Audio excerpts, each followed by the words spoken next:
Hoi, ik ben Ellen. Welkom bij Brasserie Mijnstreek. Ja, dankjewel. Ja, we gaan samen koken vandaag. Ja, superleuk. Gaan we naar boven, bovenste keuken, en dan gaan we daar het gerechtje maken. Ja, leuk. Top.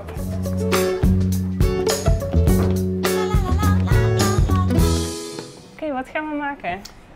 We gaan vandaag maken gebraden kwartel. We gaan dus bakken, garen in de oven en dan gaan we uitsnijden.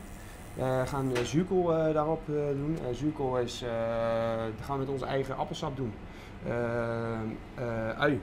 En we hebben een stuk buikspek van het krulvarken. Gaan we daarin garen, gaan we straks al opzetten dat het lekker langzaam kan garen. We gaan wat fondant aardappeltjes maken, die gaan we uitsteken in confijten in ganzenvet. En ook de pootjes gaan we confijten in ganzenvet. Met wat Liva bloedworst gaan we straks ook lekker bakken. En dan gaan we er een mooi gerechtje van maken. Ja, leuk. Ja?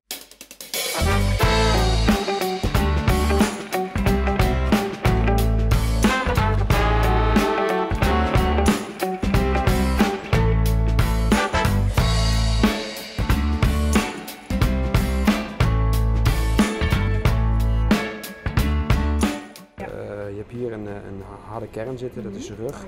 Dit zijn de borstfilets. Je kan ook zorgen dat je de pootjes eraf haalt, maar dat is wel lekker kluiven. Het is toch gaar. Ja, en dan snij je ze gewoon uit en dan kan je de karkas in de saus en laai lekker trekken, zeef je dat. En dan heb je weer ook smaak en je hebt het product toch. Dan heb je weer extra smaak aan het product.